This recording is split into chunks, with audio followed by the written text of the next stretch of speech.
Hello.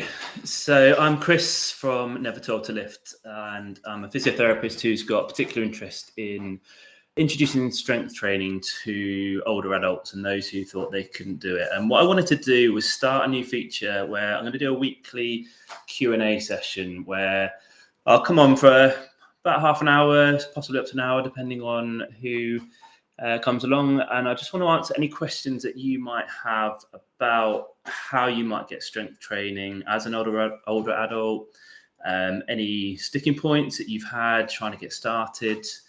So anyone who comes on, feel free to leave a message or a question, and I'll endeavour to try and get to it on the session that we're on.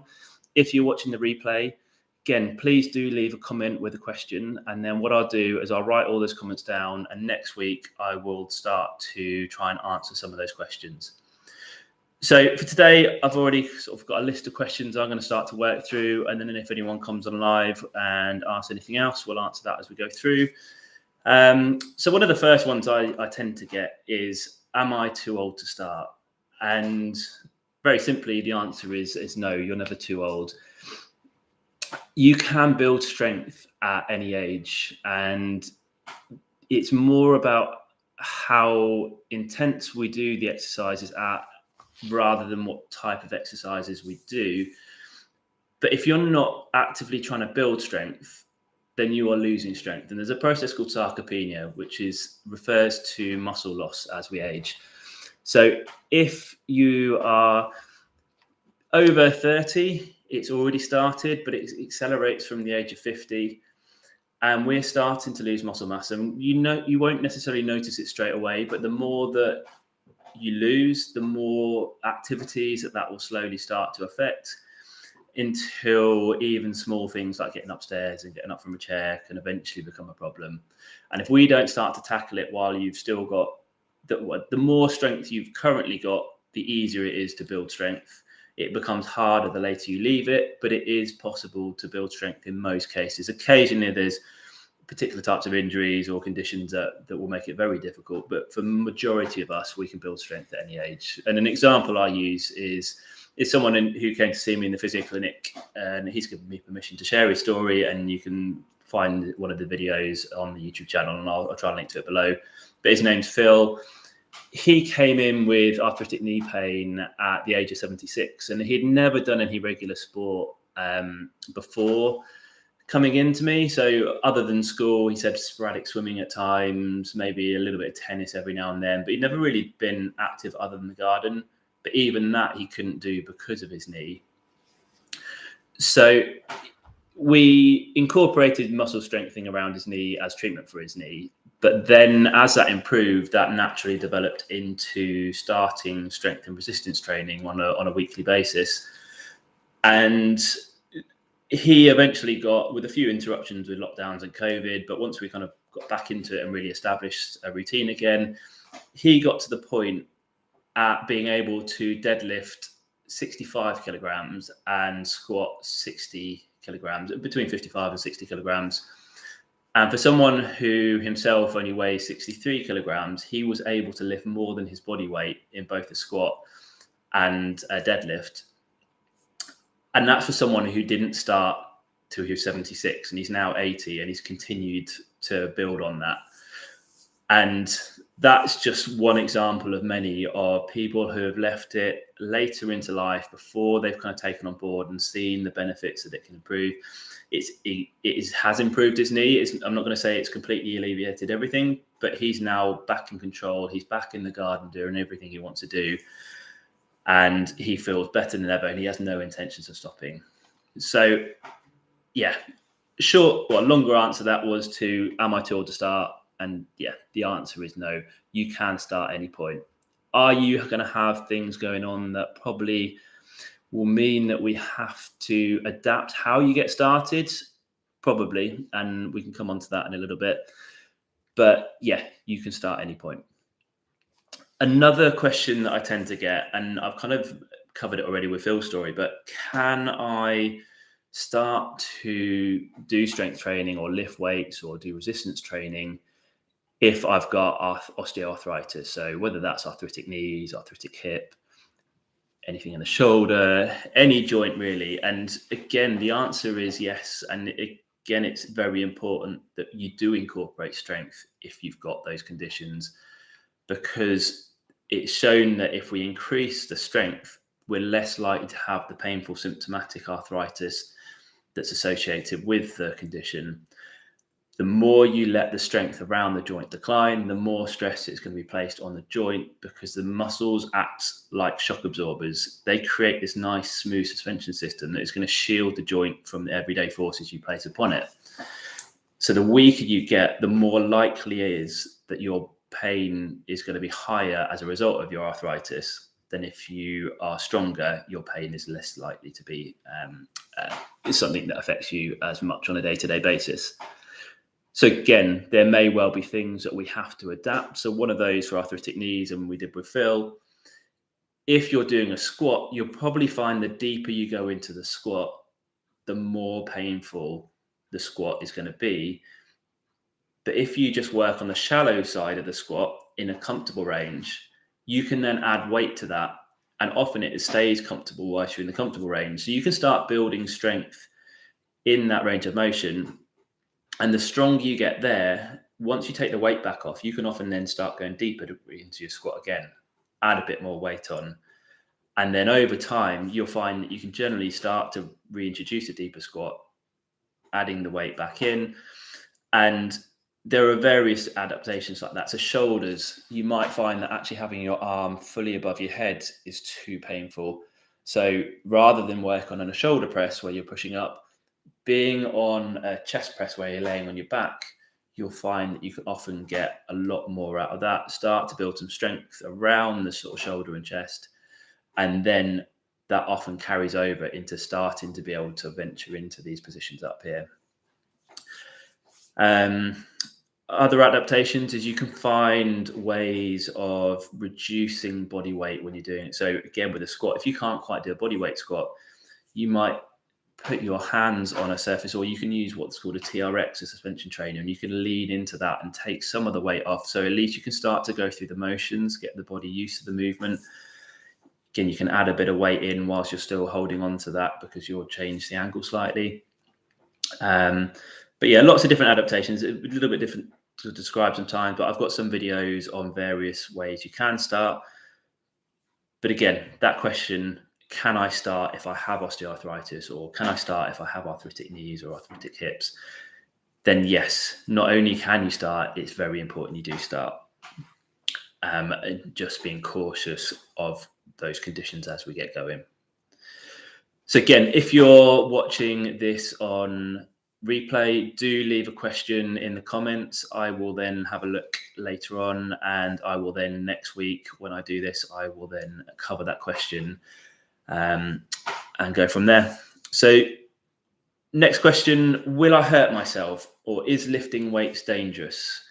And I understand this is quite a daunting concept of, and strength training doesn't necessarily need to be lifting weights straight away. Strength training may be body weight to start with for some people. That might be a sufficient challenge for you to build strength. For some people, and most people, you will need some resistance, and that could be lifting weights. That could be using a resistance band. Those weights might come in the form of a rucksack with bottles of water thrown in. But the point in it doesn't have to be, I'm starting weight training, let's go and put a barbell on the squat rack and I'm going to put some heavy plates on and I'm going to see what happens. It's, how do I build up to the point where I'm challenging myself sufficiently? So to challenge yourself sufficiently, you want to start to push the muscle group you're targeting to the point of fatigue. So if you were doing, say, 10 repetitions, the 10th one should be pretty much the last one you could manage. If you start to get to the end of the 10, and actually you could probably done another 5 or 10 more, then you're not quite reaching a sufficient enough challenge to elicit a strength gain at the end of that. So if you get to the end of 10, you try to do an 11th and you couldn't actually do it, we'd have got it perfectly. And that's where we can start to build in those progressions of going through body weight first, And if you build your confidence in the movements, make sure that you're comfortable with them, then if you can get to the end and you could have done a lot more, right, let's bring in a little bit of weight. If we can tolerate that, great, let's do a little bit more. And so we're ever always nudging up to find out where our kind of challenge point and where our threshold is, rather than jumping straight in. So if we take that approach and go very slow and gradual, we mitigate any risks associated with strength training, and we really reduce the chance of there being any kind of flare up. But if we go in too adventurous, we do try and do too much too soon, it's just like anything else. If you were to do running, and rather than slowly go through a process like the couch to 5K approach, and you just jumped in at 5K, 10K, expecting to be fine, you probably end up resulting in an injury. And it's the same with the strength training. If you sort of see someone else do something and you think you should ought to be able to do that, but you've not prepared your body for it, you're likely to result in a bit of an injury. So it can be dangerous if done wrong, but my argument actually being weak is probably more dangerous, because a loss of muscle strength, or that process of sarcopenia, is also associated with a higher risk of falls, which can lead to fractures, which can lead to a period of immobilization, which leads to 20% of people who have a hip fracture end up within a year entering long-term care and never coming out again.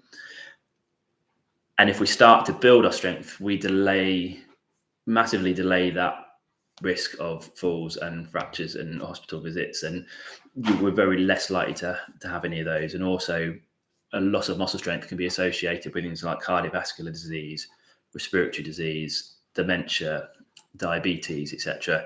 So by increasing our strength and increasing activity levels, we're less likely to suffer from some of these diseases as well. So yes, some risks associated with strength training or lifting weights, but if you go through it in the right approach, very slow, gradual process, it's less likely to be an issue. And if you're not doing it at all, you're only going to be getting weaker, and you're more likely to suffer some other form of injury or condition that is going to cause you even more problems.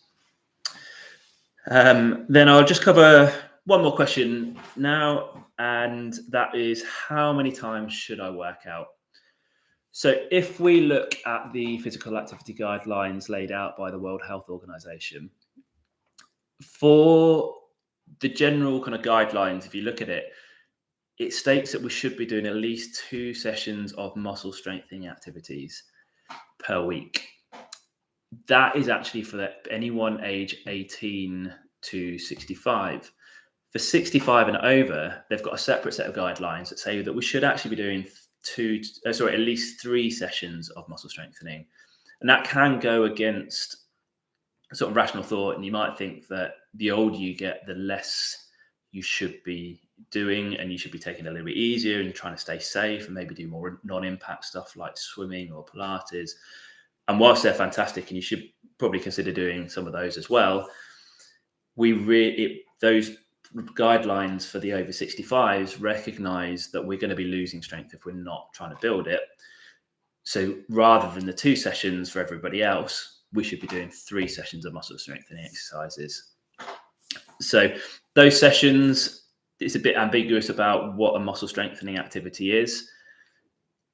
Because of what we know about the intensity you need to work out in order to build muscle strength, we know that you need to be pushing the muscles to fatigue, and that really comes through resistance training. So sometimes things like the yoga they recommend, or other things like just being active in the garden, whilst they're great and they're probably good at maintaining and slowing down the loss of muscle strength, they're not pushing to that intensity to build strength. So for me, resistance or strength training is the ideal, and it's really what we want to try and work on. So how many times should I work out? The answer is 2 to 3 times. 2 at a bare minimum, but if you can, try and aim for that 3. And you do want to try and leave, rather than doing 3 back-to-back days, I recommend at least a day in between sessions. It could look like a Monday, Wednesday, Friday, rather than Monday, Tuesday, Wednesday. Because the recovery, once you do start pushing to fatigue with the exercises that you choose, the recovery days become just as important as the days of working out themselves. And if you're working the same muscle group on back-to-back days, there's a risk you might actually sort of make the muscle slightly weaker and break it down. So yeah, 3 sessions with a day in between. Good. So that's kind of 4 questions. So we went over, am I too old to start? Can I start if I have arthritis, osteoarthritis, arthritic knees, etc.? Will I hurt myself, or is lifting weights dangerous? And then how many times a week should I work out? So as a first, I think that will be a good session. I look forward to the other questions coming in to anyone who watches this replay. If you are kind of interested in getting started and you want to learn a bit more and you just don't know where to start, then I've got a couple of things that you might be interested in. So I've got a completely free ebook that you can download. So I'll put the links in the description below, but if you click that, that will prompt you through to get through to the, you just put your first name and email in, and that will get emailed through to you, and you can open that up straight away. And that will guide you through everything you need to know to create your own 12-week strength training program that you can build around your individual needs and any restrictions that you might have or any conditions that you kind of think that might make things slightly difficult to if you didn't have those. It will then kind of guide you through the exercise selection process. So it will kind of talk you through the different movement patterns, and it will kind of give you 3 options for each movement pattern that you could start from. So if you can't do one, then it means you've got another one to try. And if you can't do that one, you've got another one to try. So because often the stumbling point is if you can't do the exercise that's suggested because of pain or because of weakness, you think, I'll leave that one out. But actually, that's the one you probably need to do more of rather than less of. So there's always a starting point out there. We just need to experiment a little bit to find it. And the ebook will help you find that. If you find that you don't like reading things on screen and you'd rather have a paper copy, you can find that on Amazon as well. There is a charge with that. So the ebook is completely free. If you want to go to Amazon, it's on there. So if you just search Never Too Old to Lift on Amazon, the book will come up there. And again, I will link to it in the description. And then lastly, if you wanted a more interactive way of going through the same kind of content that's in the ebook, but you want that kind of more interactive video content that's going to guide you through it, and then also have access to weekly group Zoom calls with all the other students, I've got an online course called Stronger for Life. And we've had a small group of 5 founding members that have gone through it up until this point, and it's just launched again. And we've got another group coming through that are going to start, or have just started within the last week, and we'll join the first group call tomorrow. And the group calls are great because it gives you a bit of community together that are working through things, very similar stages. Gives you a chance to ask questions, which I can help guide you through, or if you've got any sticking points.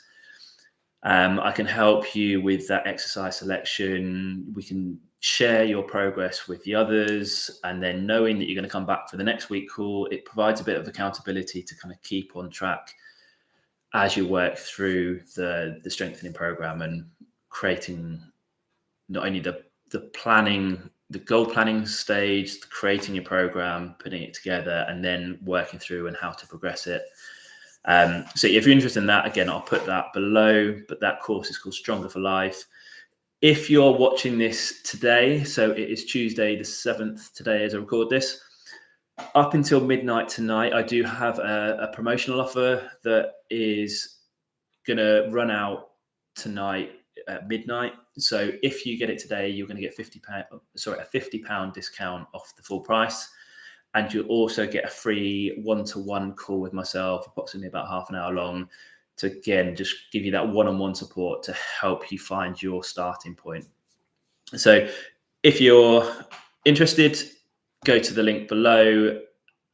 If you're watching this from Wednesday the 8th of November onwards, that promotion has finished, but you can still access the course at the full existing price. But any questions about the course, any questions about how to start strength training, just put a comment below with that question. And like I say, I will endeavour to come back with you next week where I come back and answer those questions. So I look forward to seeing you then, and I will see you next week.